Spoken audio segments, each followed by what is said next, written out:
Hi friends, this is Susie, your gaming guru, here to help you solve the puzzle of level 2619 in Candy Crush Saga as a special dedication to Kelly, who has let me know that they have dramatically changed this board. It used to be a points level, now it's a jelly level. We have 13 moves to clear all the jelly on the board. It says 131, and that's because they've started counting it differently. They used to just give us the number of squares that had jelly, whether it was single or double layer, and now they're counting out each of the layers for us. It works the same. We need to take out all of the jelly, and that's hard to do on this board because we have chocolate as a blocker, but then also we've got these cutouts. And even if we have portals that lead us from one spot to another, these cutouts prohibit us from being able, or at least curtail our ability to be able to make really good matches and specials. I only have 4 colors on the board, but I'm noticing I have a very limited number of moves. So, Kelly, I can see why you've been struggling with this, and let's experiment and see what we can do to make it more likely that we'll be able to be successful. Although this may take a few tries. Just because they don't list it as a hard level doesn't mean it isn't. So the first thing we need to do is, with only 13 moves, is to play slowly and considerately on this board, making sure we make the best choices possible. It's giving me this as a suggestion, and someone asked me today, are they always giving you the best suggestion? No, they're giving you a suggestion just in case you don't see anything else on the board. I could do this, I could do this, I could move the orange up that way, which in my opinion would be better because then the blue would come down and possibly connect. Although part of this board is understanding how things flow. Once we take out the chocolate, things are probably going to slide out into this position. So the more we play, win or lose, the more we'll understand about the board. Here's another opportunity. I think I'll go for this one mostly just to see how the board operates. And also because it's good to make moves low to the ground. It's much better to make a move down here than up here because of the chance of cascading. So that's the first piece of strategy I'm going to employ here. All right, so now notice we got the ingredients from up here, even though this is blocked.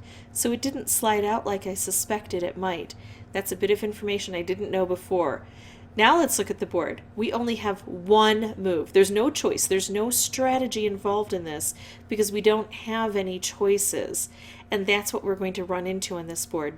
That does mean that quite a bit of luck is going to be required on this board, but it doesn't mean luck is the only thing because it's still incumbent upon us to take advantage of luck when it shows up and make the best choices possible.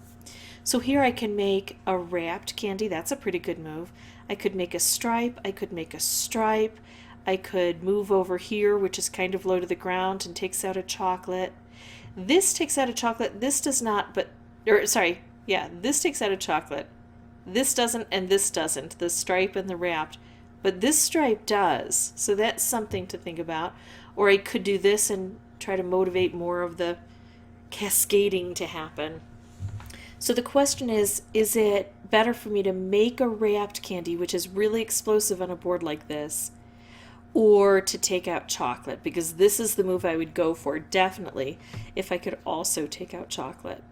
I think it's okay to let one chocolate grow.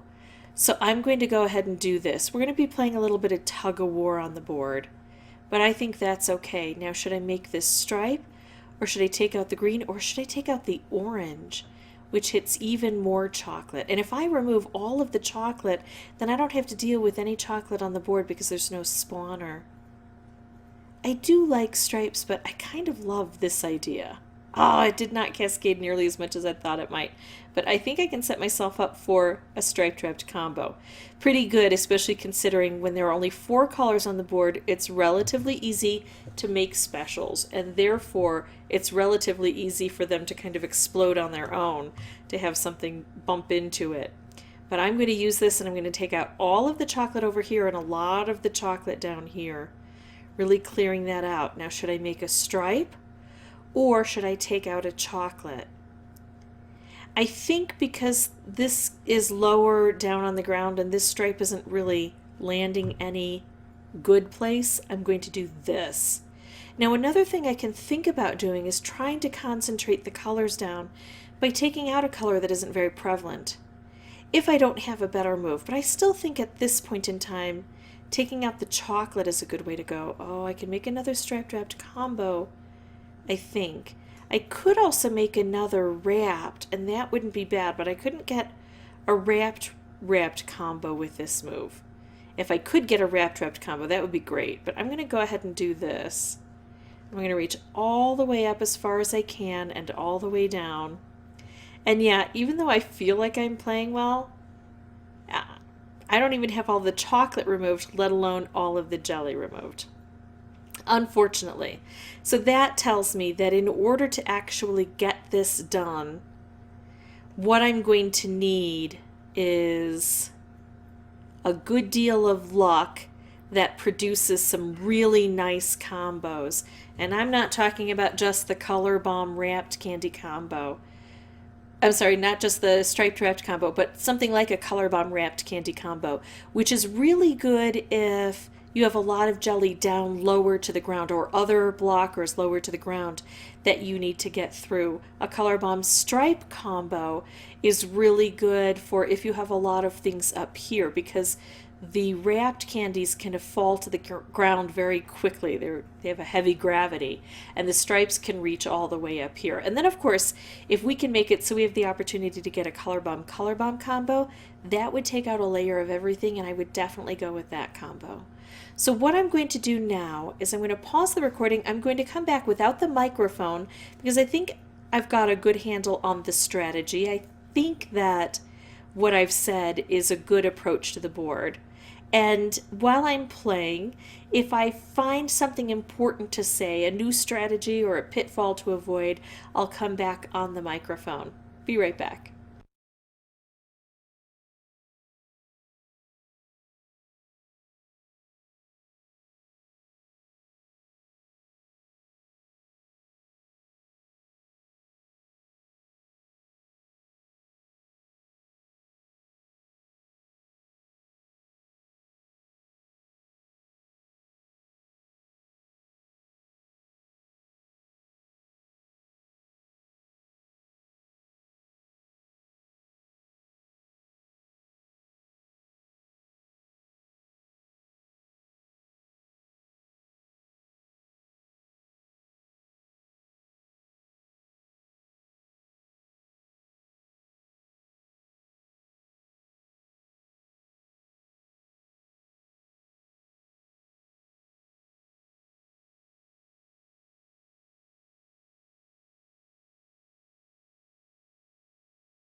Okay, so already on my third try, this is getting very interesting.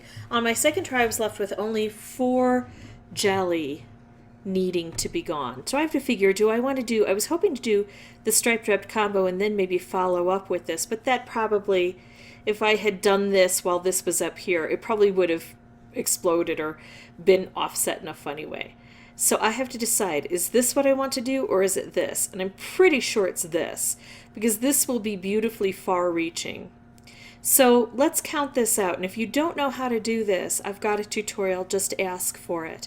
But I can tell what direction the stripes are going to be going by just counting it out from the top and reading it like a book. This is going to go horizontally, this is going to go vertically, so that would be gone. Horizontally, so that might be gone, but the problem is it could fall before it has a chance to hit it. So horizontally, vertically, this one would be gone. Horizontally, it wouldn't help here. Vertically, horizontally, vertically, which would hit all of this and blow things up. Horizontally, vertically. That's what I need to see. Is it going to reach all the way over here? So this, to me, is the very best choice for getting this done. I think it's going to clear everything out. There we go. All right, so that's how I beat it. It took me 3 tries. Now, I still think that this relies on quite a bit of luck. Just because I got my luck on the third playthrough doesn't mean that it wasn't due to a great deal of luck. But I also find that if you can get a good start on this, then you will be more likely, of course, to end up in a better position towards the end.